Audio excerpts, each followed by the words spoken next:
Hey, what's going on? You're listening to the Nighttime Show podcast, one of the most incredible podcasts in the history of mankind. With you, there were some always. pretty good podcasts 7 million years ago. Oh, in the turn of the century. They were great podcasts back then. Yeah, nothing compares, though, to what you're about to listen to, the epicness of this podcast. Now, Matt's here. Him and I have... we stepped away for a little bit because we had to go and do San Diego Comic-Con, which was it was an ordeal for the fact that we recorded 7 episodes at San Diego Comic-Con in one day. Yeah, it's a lot. We've got a lot of great content coming over the next couple months. You're going to hear from all our reviews of Comic-Con. Yes, that I think you're going to enjoy. Subscribe to the show. Don't just listen to one. Listen to them all. And this one was taped at the Dynasty Typewriter, which is a theater in downtown Los Angeles, a very cool, intimate venue that we had a wonderful audience that was there. They were so incredible. They literally watched a 3-hour podcast, and this is the first section of that, which is an interview with the incredible, the infamous Maurice LaMarche. So let's take a listen to it right now. This is a nighttime show, with your favorite host, Stephen Glickman. No, this is a nighttime show, with your favorite host, Stephen Glickman. No, we got Mike Black, toy fanatic in charge, the announcer of the show with the voice so large. We got Matt Walker, meanest in the South, and you wouldn't be surprised he got a foot in his mouth. Nominated for an Emmy, that's Mike Glazer, super cool and chill, that's why they call him the Blazer. So sit back and relax, you know the show is really fire. A special episode in the Dynasty Typewriter. This is a nighttime show, with your favorite host, Stephen Glickman. No, this is a nighttime show, with your favorite host, Stephen Glickman. No, this is a nighttime show, with your favorite host, Stephen Glickman. No, this is a nighttime show, with your favorite host, Stephen Glickman. No, yeah. Ladies and gentlemen, welcome to the Dynasty Typewriter. It's the Nighttime Show! Play that crazy fucking music. Hell yeah. All right, tonight we have an amazing lineup. But right now, I'm going to bring your host to the stage. The moistest, toastiest host with the most. Put your hands together for Stephen Kramer Glickman!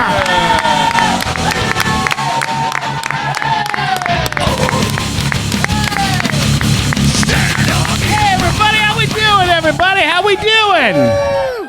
Welcome to the Nighttime Show. Are you guys excited? Well, I'm excited too. We've got a really fun show. Doop. This, let's introduce to my right, the voice of the Nighttime Show, our announcer, Mr. Mike Black. Mike, hi everyone. Black Attack. Woo!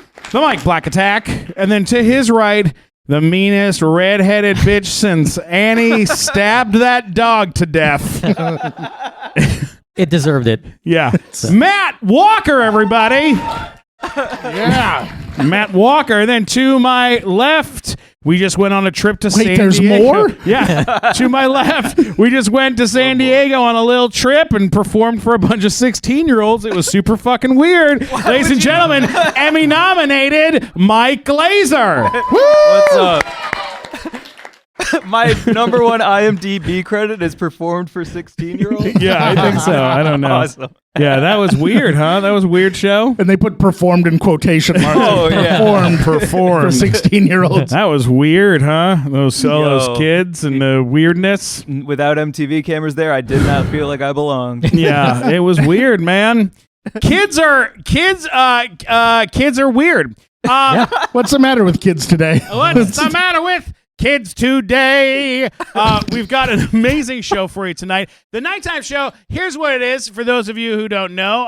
It is a live talk show podcast where we're going to interview some of your favorite people, some of our favorite people, and we're going to ask them all sorts of fun and interesting things, and then play some things, maybe some clips, right, from the history of You like clips, life. don't you?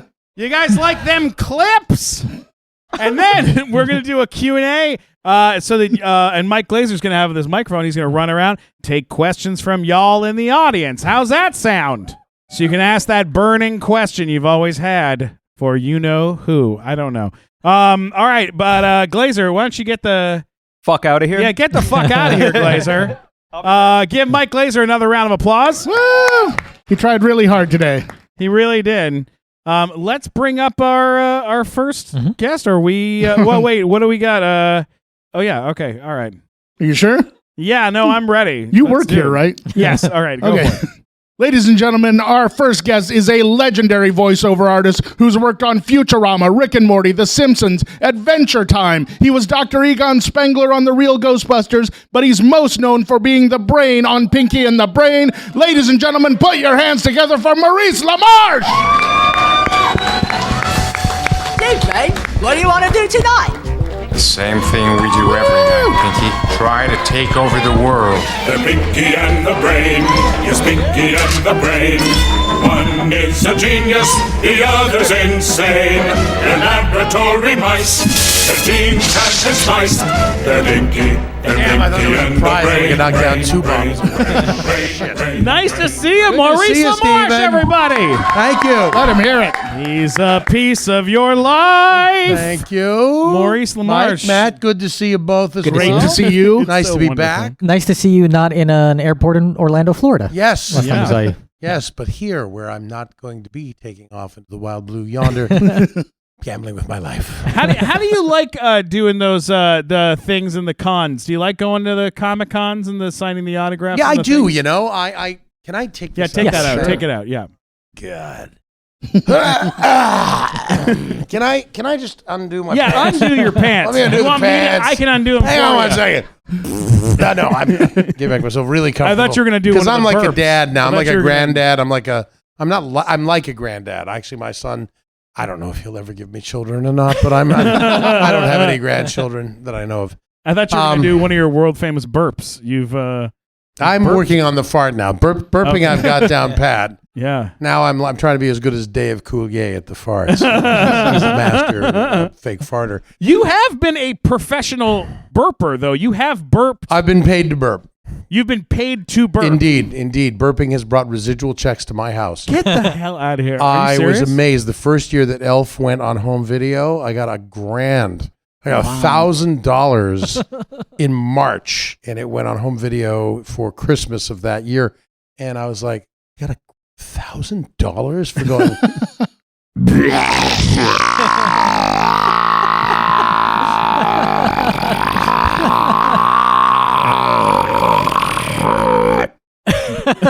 $1,000 burp right there. That's $1,000 burp. You guys are like $990 ahead already tonight. Yeah, You're this doing is great. a big deal. Exactly right. I got it in like one take for them. God. Thank God, because I didn't have a second take in me. There wasn't enough Coke. How do you get booked for something? How did that even happen? How do Well, you get I booked guess for something it, like that? all things, emanate from Animaniacs. They'd seen the Great Wackarati. You guys remember the Great Wackarati from Animaniacs? That's Jess Harnell, plays Wacko 99% of the time.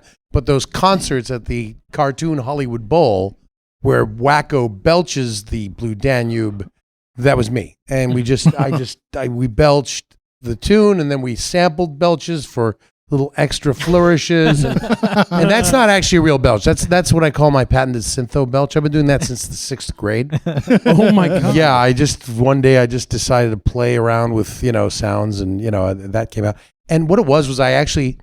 My dad used to like to take us to the joke store. They get, gags and hand buzzers and invisible ink and that type of thing.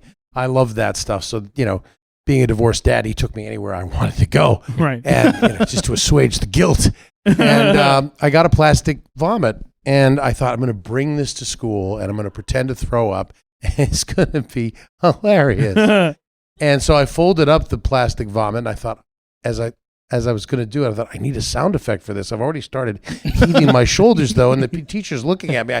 I better make this good. So I dropped the plastic vomit, which I'd folded in 4, and was what came out. And she was thoroughly convinced. And I was halfway to the nurse's office when she figured out that it was plastic. And then we did a quick veer to the vice principal's office. Yeah. But $1,000. Yeah. You know. Hey, was that your intro? Like the first time that you had ever done anything that was voice related, or had you been trying to do voices? Oh, you mean as a kid? As a kid, yeah. No, I used to walk to school in like the second grade going, ba-doop, ba-doop, ba-doop, boop, boop, ba-doo. You know, and I used the hand movement, that buzzard from the Bugs Bunny cartoons. And I realize now why I did it. I needed to comfort myself. Cartoons always comforted me as a kid. And going to school, I was terrified. So if I could just climb up in my head inside of a cartoon character, I could feel calmed by that. But they didn't understand that, and you know, I saw a lot of guidance counselors and that type of thing. Were you terrified to be at school? Yeah, It just yeah, seemed because scary? it was outside of my comfort zone. I knew my parents loved me, but I didn't know that if any of these people would. And I thought, well, what do I love? I love cartoon characters. I love cartoons, and maybe if I become a cartoon character, people will like me. And so I did that, and then said they thought I was odd. Now, 30 years later, that became a prophecy. And, you know, when I started doing cartoons, people would start liking me because I became the voice of their childhood. So that, you know, that's nice. Yeah. But initially, it was just a weird coping mechanism to just disappear into other voices and that type of thing. And I started doing impressions in junior high. You know, when my voice finally broke, I actually came up with my first good impression was an actor who's gone now. And I just realized none of you were old enough to really remember him. His name was Peter Falk. Oh yeah, Remember Peter Falk? Okay, so you remember the grandfather from Princess Bride. From the Princess Bride. Of course, yeah. Whenever Wesley said, "As you wish," he really meant, "I love you." But prior to that, he did a character named Columbo, which is one of the great TV detectives of all time, because Columbo's thing was you thought he was a stumblebum. You thought he was an idiot. He was a rumpled, trench coat and a burnt down cigar, and he never quite seemed to know where he was. He looked confused all the time. But under all of that was 151 IQ. And he was actually one of the smartest detectives there ever was. And he just disarmed these rich Beverly Hills murdering assholes. Amazing how many murderers there were in Beverly Hills over the many seasons of Columbo. There's a lot of murders Wealthy, murdering Beverly Hills assholes. And he caught every last one of them. And I loved him. And he was the very first impression. Not unlike Monk. Yes. Which was basically the same kind of thing. Yeah, I mean, all of the TV detectives of the good ones all had some sort of handicap or something that was holding them. Ironside, man. Raymond Burr was in a wheelchair. Yeah. Kinnison used to do a bit. He used to do a bit. Mark, change my piss bag, would you? But there was Cannon who was overweight, and only had these little slits for eyes, and because he was so fat. And but he had Bill Conrad. He had a great voice. He was the voice of my childhood. He was the narrator of all the Bullwinkle cartoons. Yeah. God, wow. Yeah, and they would have him do stunts on that show. I remember they'd have him hanging from a helicopter. Yeah, it's like, absolutely. He's a 300-pound man. Yeah, exactly. Yeah. Put him down. What kind of I'm a 300-pound man. muscles this guy's Don't got? give me a detective show. I'm not up for any of that shit. I'm happy doing my voiceover. Yeah, now, those impressions led to you in sort of your start in show business. When you started doing stand-up, you were known as an impressionist. Yes, I was. My whole act was just impressions. In fact, I was just saying to a young lady backstage that I only did it about 10 years, and I was just developing a point of view. I was just finally coming out of the whole, what wacky situation can we put this celebrity in, and putting on like little skits, celebrities as waiters, celebrities visiting Fantasy Island, celebrities at a roast, things like that, and kind of coming up with my own stuff. And then my father was murdered in 1987, and I just spiraled into depression and alcoholism and drug use. And when I finally climbed out of that in 1989, it's like, I just didn't have, I'd lost my momentum with stand-up, but I had this great cartoon voiceover crew. And so that I decided that's where I'd continue, and I put all my energy into that, and it seems to have done okay. Yeah, you could say that. Yeah. I do miss stand-up, though. But you were no slouch in stand-up. You did some pretty big things in the stand-up world. I did the Merv Griffin show a bunch of times. Sure. Which was like Johnny Carson, Merv Griffin, and I in fact, Johnny Carson's brother produced the Merv Griffin show, and they were friends. But I could never get on Carson. Carson was the thing. That was like my dream. Well, look, Carson was amazing. Johnny, you go, oh, that's a pretty good impression of me. None of you remember him, so that's okay. Carson was great, but he was no Rodney Dangerfield. I tell you, I'm all right now, but last week I was in rough shape, Last week I went to bed with an inflatable girl. Now I got an inflatable guy looking for me. Rodney was very good to me. I did his young comedian special in 1985. For those who need a reference of Rodney Dangerfield in compared to the impression, let's take a look at this clip. Okay, let's start the show. All right, we have a guy here from Canada.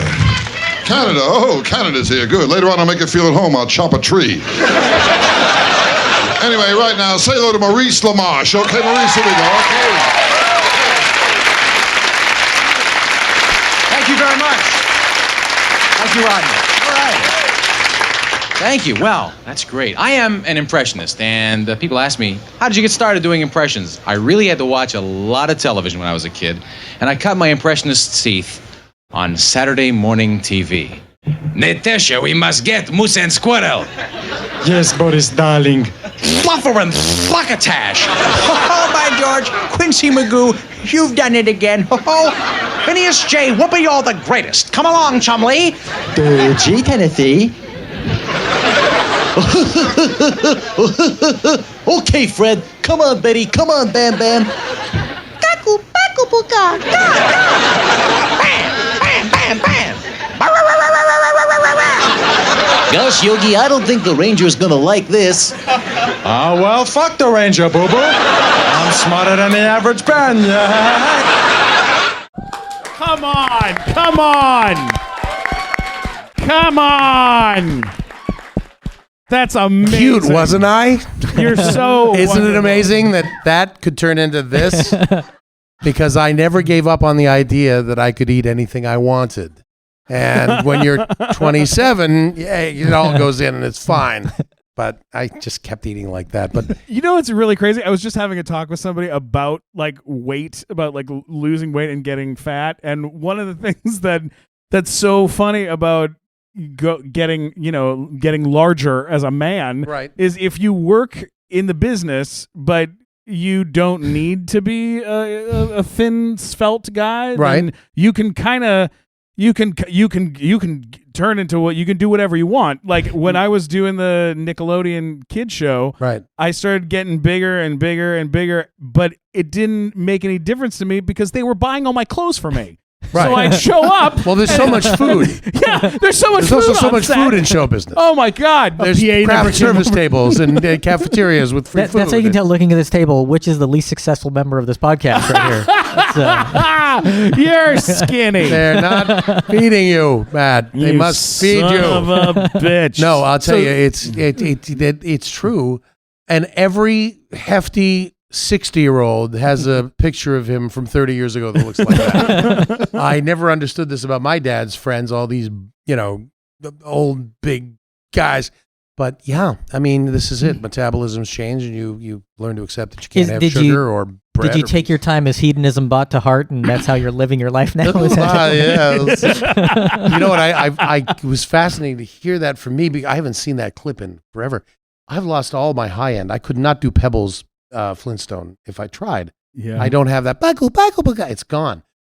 The other thing I did as an idiot, if I could just have my life stand as an example of what not to do, you young people. Stop overeating now and quit smoking because I smoked cigars for 22 years. Oh wow! And it killed my high end, and so I've got no high end left. Do you find that there are voices you can do now that you couldn't do then?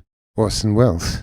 Yeah. Oh, yes, because of course Orson smoked 30 cigars a day, and I was right on his heels. In fact, when he died, his gal, his right hand gal, I can't remember her name. Was like Una. I think her name was Una. She brought in like 3 boxes of his Cuban cigars to the cigar store where I used to hang out, And I like bought them up immediately. I thought, I've got Orson Welles' cigar. He will enter me through these. I will have his soul. And all of a sudden, I was able to do Orson Welles as I puffed on his Monte Cristos.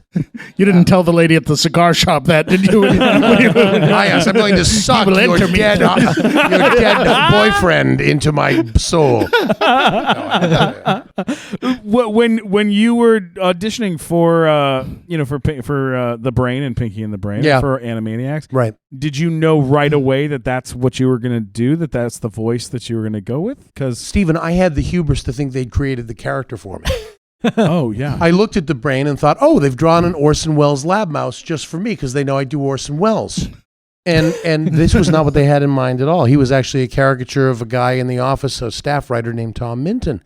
But I thought, this is Orson Welles. So my immediate thing was to go to Orson Welles. Wow. I thought that's what they wanted from me. And they all went, oh my God, that's so inspired. That you thought to do Orson Welles for a little tiny lab mouse. You're a genius. And no, God. I'm talking like Mark Hamill now, and I don't know why. I just realized I'm talking in Mark's rhythms. So Mark is one of the most enthusiastic and he's a true, Mark, if you're listening, I mean this as a compliment, a true geek. I mean, he geeks out over so much stuff. I've gotten to work with him on so many things. We've become friends. And when I met him, he referenced that. We were doing, I was coming out of Animaniacs in the morning. He was going in to do Batman. And he was like, Andrea Romano, our director, went to say, she said, would you like to meet Mark Hamill? I said, sure, I'm a big fan. And she goes, Mark, I'd like you to meet, Maurice LaMarche, I love you. You're the young comedian special. You were the first one on. You do so many great impressions. I love you. You're great. And I was like, really? You know me? Because I have like walls and walls of videotapes of comedians. I study comedians. And so that was, so I like, wow, Mark Hamill knew me. I was like, that's cool. Also, Mark Hamill, if you're listening, come do the show. Yeah. Mark, this is a great show. Come on the show. Sake. He's incredible. First time I met Mark Hamill, he's an incredible actor. I don't want to say I cried, but I shook the whole time. I thought you were going to say you shat the whole time. I shat. You were like, I was like, don't say you shat. The whole time. You shook meeting Mark? I was too nervous. And really? It was like, he's one of the few people that I really, I've had trouble meeting because it was too I had that with John Cleese. I met John Cleese. My friend Liam McIntyre, the second Spartacus from the TV series, brought me backstage. We went to see Cleese and Carrick Idle in conversation. I forget which theater it was, but he brought me backstage and downstairs. And Liam had just done a picture with Cleese, so they were like buddies, They were, and as soon as I met him, first of all, he's 6'4", and I just melted. I mean, comedy I am doing because you memorized all your bits, and Rob Paulson and me, we Monty Python, and we bonded over what you do, sir. And he said, oh, very nice. Yes, thank you. Very, very lovely to meet you. Thank you. Very nice. What an awful person. I was just, and I was like, I mean, I've got Anthony Hopkins in my speed dial. I know Anthony Hopkins. Wow. He doesn't intimidate me at all. But John Cleese, God damn it. It's weird how there are like certain celebrities that freak people out. Like it's not the ones you think. Like, I got super excited and I couldn't even talk when I met Wink Martindale. That's the one for me where I was like, it's Wink Martindale, the host of Tic Tac Toe. That was a real person. They don't know who he is. No one knows who that is. Wink Martindale was a game show host that existed. In the early 1980s. That's what he did. He existed. And Matt literally lost his shit. Wink Martindale was a legend. I have to give it up to you on that. Wink was great. He got very excited. I'm just loving, this is so soft. This is real soft. Would you people like to just come up and just come up and feel the table? Feel this table. These tablecloths. It's a velvet. It's I like can't a velvet. stop touching it and doing Mark Hamill when I touch it. That's so great. Well, the second time I met Hamill, I was wearing a Hydra pin. I was wearing a suit with a Hydra pin from from Marvel Agents of Shield, Agents of Shield. And you have a Hydra pin. So someone goes, "Hey, that's a nice Hydra pin," and I go, "Thanks. I like Hydra, but it's hard to be a fan of them when you're Jewish because they're Nazis, basically." They're rogue just science division of the Nazis. Yeah, yes. exactly. And he goes, they are, and like popped up. And I was like, yeah, that's what they are. And he goes, I play a Hydra character on an animated TV show. And I didn't know that's what they were. And I go, Hamill, you got one fandom you have to worry about. All right. You don't have to worry about all this nerd shit. Let us handle the fucking X-Men. All right. What Logan's fucking ID number is. You handle the Star Wars nonsense that's happening right now. All right. And I never noticed that it said New York on the bottom of my lightsaber. And now the whole internet's exploding. It's true. Did you look at that clip? No. Holy crap. When Empire Strikes Back, when Luke is hanging upside down in the the ice cave. The Wampus cave. Sure. And he reaches and the lightsaber is just buried in the snow. If you freeze frame, do a screen grab and turn it upside down, the word New York is on the bottom of the fucking lightsaber. I thought that this was happening with I thought they put it in there on YouTube. No, I actually did that. I streamed it, and I did a tiki on my iPhone, and it's upside. You got to turn it upside down, but the word New York's on the bottom of the friggin' lightsaber. That's amazing. Nobody noticed it for 39 or 40 years, and then all of a sudden the internet is exploding. Where the one guy notices it says New York. Yeah, I love it. That's I like love the it. advent. Why didn't I notice that? I was hanging upside down. Oh my I could have God. seen it upside down. So Why? crazy. And that's Mark crazy is because gonna as kill me if he technology's hears gotten better, What? like as technology's gotten better, we can see things that were in there that they're just like, oh, nobody ever noticed. Right, yeah. Well, And there's probably all kinds of stuff in Disney cartoons from like the 40s and 50s that they wouldn't want us to notice, and people go through like frame by frame, and they're like, hey, look, Right. there's a dick. It's like, Oh, yeah. Well, apparently in the original release of Little Mermaid, when she transforms. Yeah. There's a frame. Oh, yeah. Totally accidental, of there's a course. frame. Well, there's a frame. Hey, so we have a gift that we'd like to give someone in the audience before we do the Q&A with the audience here. This company is very nice and sent us something. They're called should we say the name of the company? Just read the thing. Would you mind maybe reading the thing about the company? And Where is it? It's Sure. right here. But if you could read it as Orson, that would be. I mean, that would be magical. If you don't mind, then we'll get it and give it to the audience here. We know a charming little company in Detroit where pillows are fashioned to look like ladies' buttocks. Every July, people order from all over so that they can rest their weary heads on a buttress pillow. That doesn't make any sense. I'm sorry. You can't emphasize in. Don't you mean on a buttress pillow? That's much more pleasing. Yeah. Actually, it is in. Can we show a picture of the buttress pillow that we're going to give away? That is. Here. It's a pillow shaped like a woman's behind. Does that make more sense? There it is. So we'll give that. There you go. Does that make any more sense? Ah, yes. All right, here we go. Pillow, like this. The buttress That's how you- pillow. In the pillow is like this. Oh, there you go. You lay it like that. Oh, The other way that's is nice. That's so nice the way you're doing that.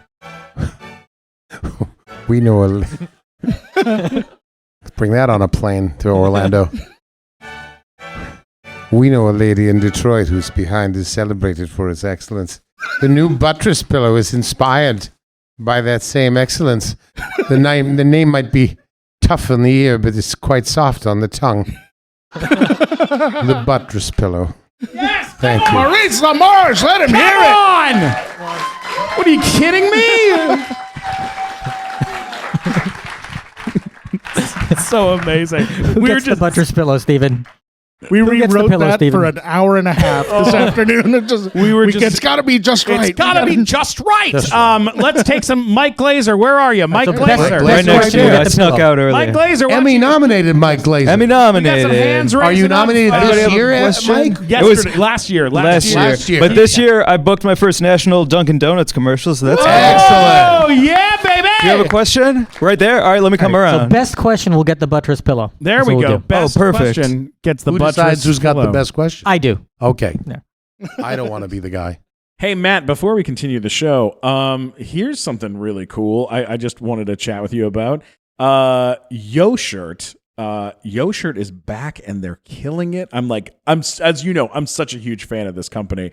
YoShirt was the first and the longest running mobile application that allows you to create custom apparel and accessories, and it's much more than just shirts. They got stash sacks, they got tote bags, they got beach towels, they got all the stuff. There's the list goes on, and you know I'm a huge fan of YoShirt. Yeah, but you have an Android phone. Like I thought they were only on Apple. You know what? They were just on Apple, and good memory, Matt. That's why we love you, because you got a good memory. I used to have an iPhone, and I went to Comic-Con with YoShirt. We did this whole thing together. It was so cool. But then I got sick of the damn iPhone always breaking. Who makes a phone out of glass? Okay, every time I drop it, I was also dropping my phone too much. Yeah. Anyways, so I got an Android, and they didn't have the app on there, and so I hit them up. I was like, hey, can you guys put it up on the Android? And you know what they did? They put it up on Android? Hell yes, they did. They put up the entire app just for Android, so now it's on Android. Everyone can get it in the Play Store, and you know what? Fans are loving it, and they're really enjoying it. And here's the really cool thing, and if you're listening to this, you're going to love this. Each week, they are putting custom art that's specific to our show, and all you have to do is select a product that you want to design, then just hit the little smiley face icon, and that is going to give you access to a sticker pack full of cool images from our show and all sorts of fun artwork that we have that's just limited, like a limited time that you can design a shirt with that artwork. So someone can take it, they can make something cool with it, and then they're going to be able to tweet it to us. They're going to tweet us the designs using hashtag #YoGlickman and hashtag YoShirt, and the best ones are going to win $100 in free YoShirt credit. Oh, wow. That is 100%. That way you can get whatever the hell you want with that. Who's going to judge it? Well, I don't know, Matt. Do you want to judge it? Because then can I just judge it and win myself? No, you cannot. Okay. All right, you're already out. I'm going to judge it and I'm going to win. No, I'm going to judge it and you're going to win. That's how this is going to work. Now, each product is hand cut and sewn. They're handmade here in the USA, and every product is one of one, just like you, Matt. That's my Borg designation. That's your Borg designation. Oh, you're such a Star Trek nerd. Go to YoShirt.com. That's YoShirt.com. It's YoShirt.com. Go in on the Apple, the Play Store. Go to Apple. Go wherever. Find YoShirt.com. You can do this and use hashtag YoGlickman and hashtag YoShirt. All right, let's get back to the show. So everyone knows. Terrible question. He doesn't get the button. Can we keep going? That's a statement, not a question. Okay. My introduction to you was actually through Hey Arnold with Big Bob Pataki. Big Bob Pataki, the beeper king. Oh my God, that's right. Come on, Helga. Help me find my lucky belt buckle. I got to open my new beeper emporium. Come on, you and I are going to go round and round. All right. Yes, sir. Correct. So I was just wondering where your inspiration for Big Bob came in. Big Bob, I actually based the voice on a friend of mine who's not with us anymore. But he actually was one of the kindest people I've ever met. His name was Bruce McCullough, not the Bruce McCullough from The Kids in the Hall. And he was just this big bear of a man who, well, I can say it now. You know, he has since passing away. He welcomed me into a group of people who helped me with my drug problem. You know, and he was one of the sweetest people. He just made me feel welcome. And there's a bunch of people who don't do drugs one day at a time. I can't say the name because it's anonymous. Not that there's any alcoholics in it. Anyway, but Bruce was one of those sweet people. So his voice was like this. He was like, "Hey, Maurice, come on, I saved you a seat. How's it going?" "I don't know, I'm having a rough day, Bruce." "Oh, no. Oh, rough day. Well, come on, let's go for breakfast." He was just a sweet guy. But I took that and kind of turned it on its buttress. and made him this kind of mean guy. I just loved his resonance so much. And so I that's where Big Bob comes from. He's Bruce, but he's kind of an asshole. Damn, that's a good question. Yeah. Good job. You might find your head in a buttress. I don't know. Yes. Hello, I'm Bianca. Hi, Bianca. Amazing to meet you. So who are your VO heroes and what inspired you?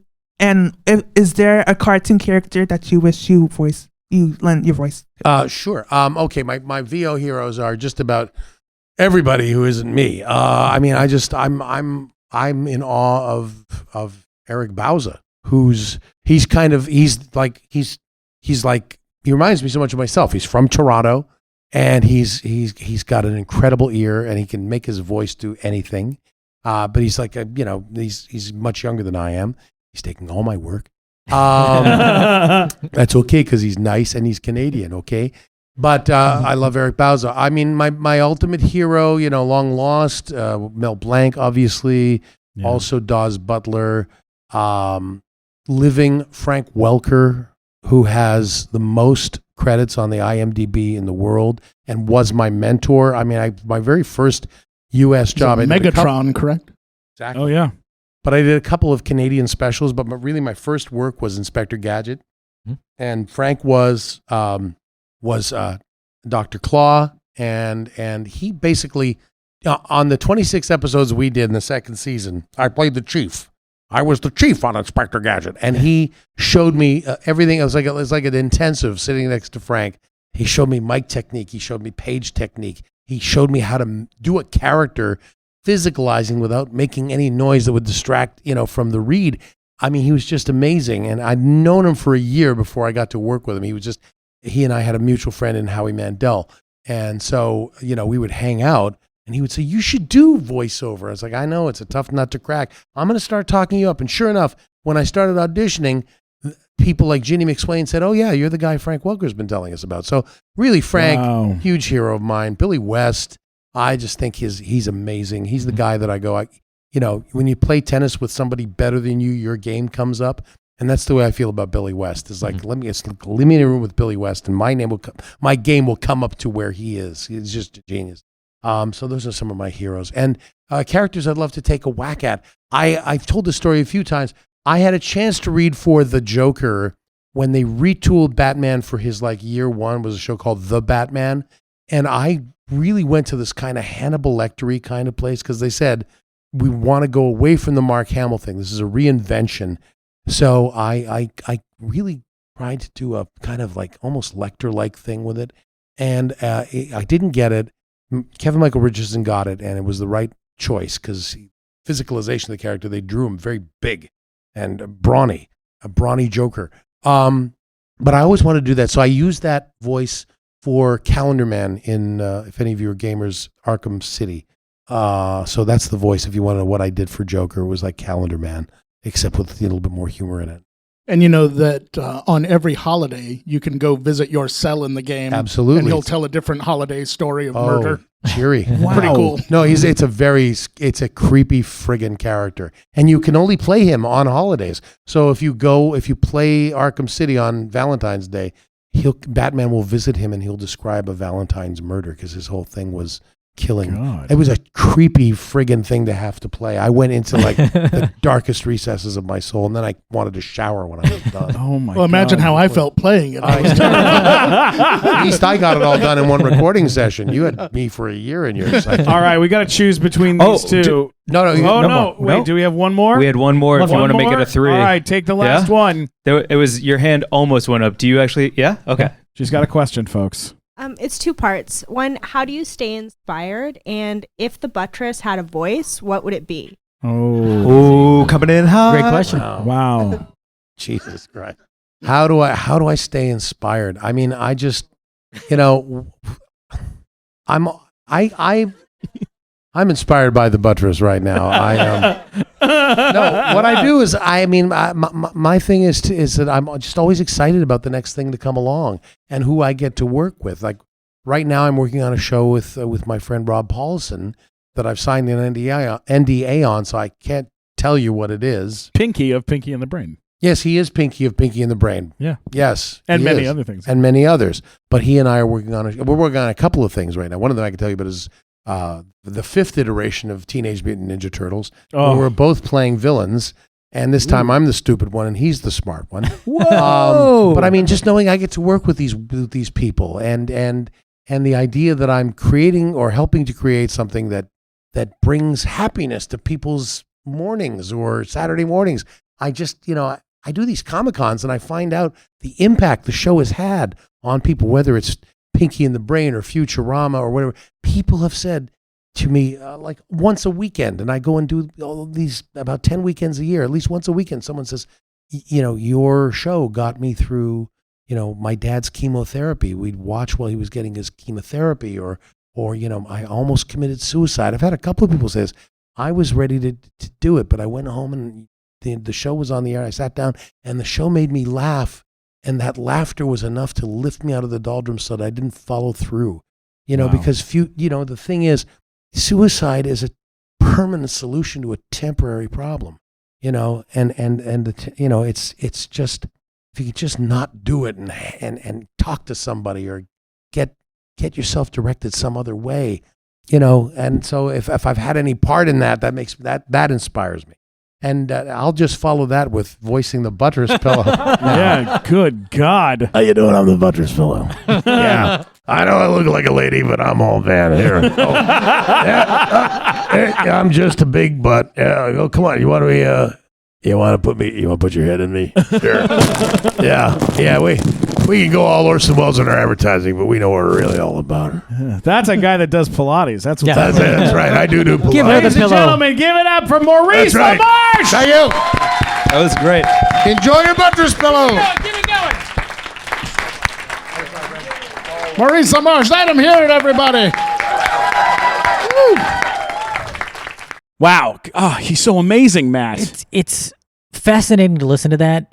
And you hear about like the personal tragedy in his life and then how he was able to move on from that and achieve this great career. The thing is, we've talked to him before. Mm-hmm. And what I found so fascinating about this was being in an intimate setting like that with an audience. Like Maurice he opened up and he shared some beautiful stories about his life and about things that he had gone through. And you're so right. I mean, talking about personal tragedy and dealing with addiction and all the stuff that he's dealt with, that's not at all what I was expecting. You know what I wasn't expecting? What? Him to do a commercial for the buttress pillow. I thought he was going to say no. I really thought he was going to say no, too. So the fact that he did a commercial for the buttress pillow on our podcast is ridiculous. He is a good sport. He's a good guy, and that's a real product. Guys, thanks for listening to the show. Don't forget to subscribe to the Nighttime Show podcast.